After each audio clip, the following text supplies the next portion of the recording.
May, can you get the name tags for the guests done ASAP? Cannot, like now? What do I put in the name tag? Do I have to tell you everything? Andy Yo, occupational therapist. Okay. I want it now!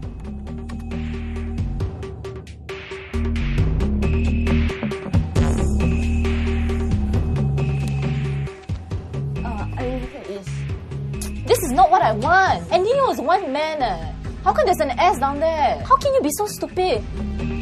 Hey, didn't I ask you to walk away?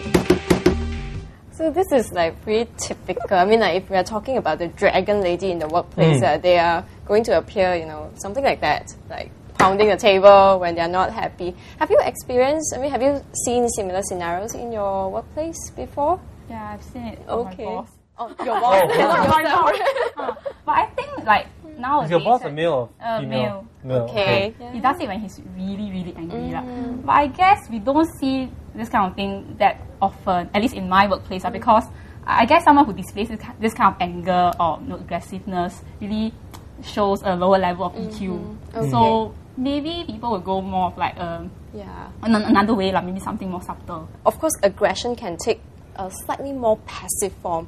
Like whereby they don't scream at you, but still they are able to bring across a message that they are unhappy with you. Yeah. And this sort of passive aggression can be equally damaging. Yeah, especially if it's like very subtle and, you know, it's very like, you know, you feel the anger later on welling up inside you when you realize that, oh, this guy is actually doing, this so-and-so is actually doing this to me. Yeah. And like, oh, you know, I'm so angry, but, you know, it's not obvious, so I can't like, hey, stop doing this, That's you know, right, that kind of thing. But then you realize you are put on the spot. So we have another video clip that shows you this scenario.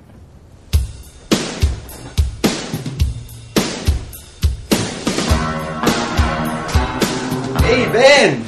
Hey, good job, man. The clients are impressed by your presentation. Hey, thanks. But the whole thing has worked hard lah. Hey guys, I heard the client got blown away. That's a good idea.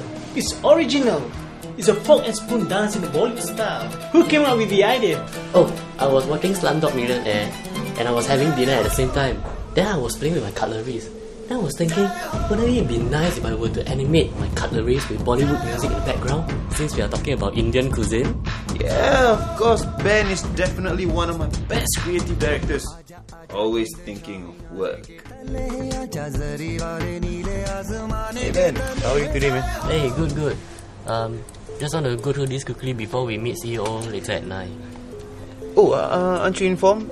He has to send his wife to the airport, so he'll be about half an hour late. Really? Yeah. Hey, thanks for telling me. It was give me some time to buy some coffee.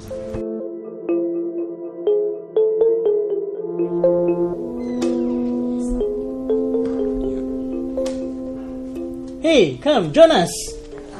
Hey Ben, why are you late? Hey, I thought you said the meeting was delayed. You told me that CEO is sending his wife to the airport.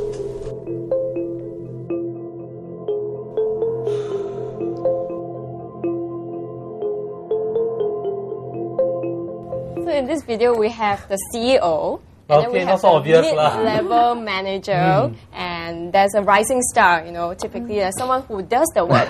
But when someone who does the real work wants to claim credits for the success of his project, the mid-level manager is not happy, and therefore, you know, he tries to put him on the spot, you know, and disgrace him in front of the CEO and the other co-workers. So, I mean, can you imagine if you are the victim in this case? How would you feel? Of course. Betrayed by the mid-level manager. Has it happened before though?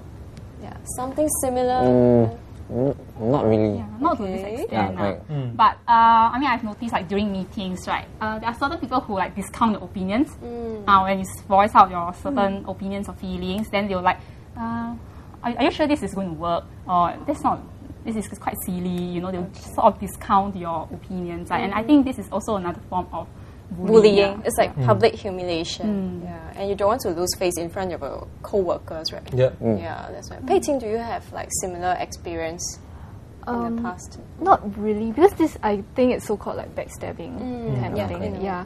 But for me, it's more of like, I observe how other colleagues interact with each other, and then I see that some of them, maybe they tell me that, oh, you know, I don't like this so-and-so person, but in front of that person, you know, she's like very smiley, friendly. very friendly with that person. So like, quite fake. I would take it as quite fake, but I feel that it's inevitable in the workplace. Like, you cannot just show that you don't like the person straight in the face. You got to kind of have a bit of EQ in a sense, and I think that's what they are doing. But I did feel kind of uneasy. I'll be like, okay, because maybe I do not really like that colleague as well. So when I see the other person, you know, being so friendly, I have to also act like, oh yeah, hi, you know, very friendly with that So person. it's passive aggression, you know, on one hand, but it's also a form of emotional intelligence on the other hand. I think it's observing some form of decorum. But then I think when people come up to you and they are fake, they force you to be fake also. Yeah, Like, you have to go with the flow. And you feel bad at the end of the day. Hey, Wing Fai, has it happened to you before? I mean, when I was doing my IA, industrial attachment, me and another student, but I realized that these students tend to talk a bit more. Those outspoken ones tend to get as in score better. Yeah, correct. Okay. So I was the passive one. So in a way, I felt that maybe this student was actually trying to claim some credit or get some exposure. So in some way, I felt victimized lah. Oh, Yeah. okay. So I don't know, is this some form of bullying? Yeah. Okay, yeah.